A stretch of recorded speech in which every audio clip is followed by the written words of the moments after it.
Well, the United States is now relatively less powerful than it was between 1990 and 2015 because it faces serious challenges in Europe and in East Asia. And now a basic pattern of American foreign policy comes into play.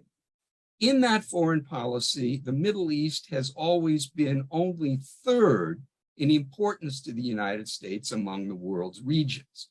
We can see that the three presidents who have served after the end of the era of American hyperpower, that is Barack Obama, Donald Trump, and Joe Biden, despite all their differences and despite their significant differences in policy toward the Middle East, have all tried to lower America's profile in the region.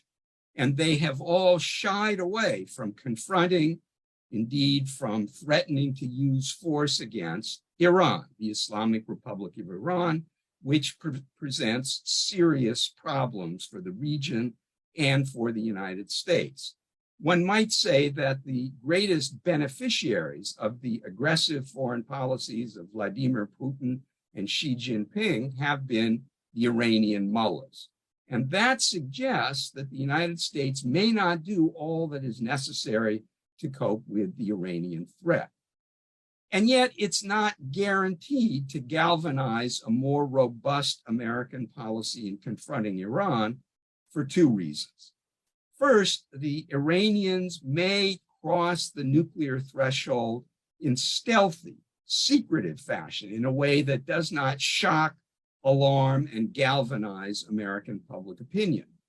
Second, even if the putative Iranian acquisition of nuclear weapons does shock the American public, it may not lead to the impetus to confront Iran more forcefully.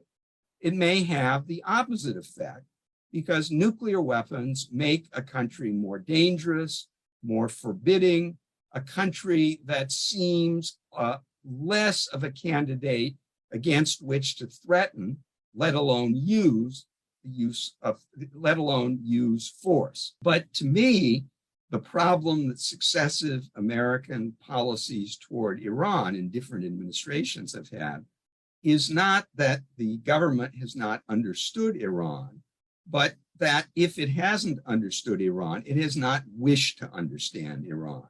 It has not wished to understand the intense drive on the part of the Islamic Republic to dominate the Middle East.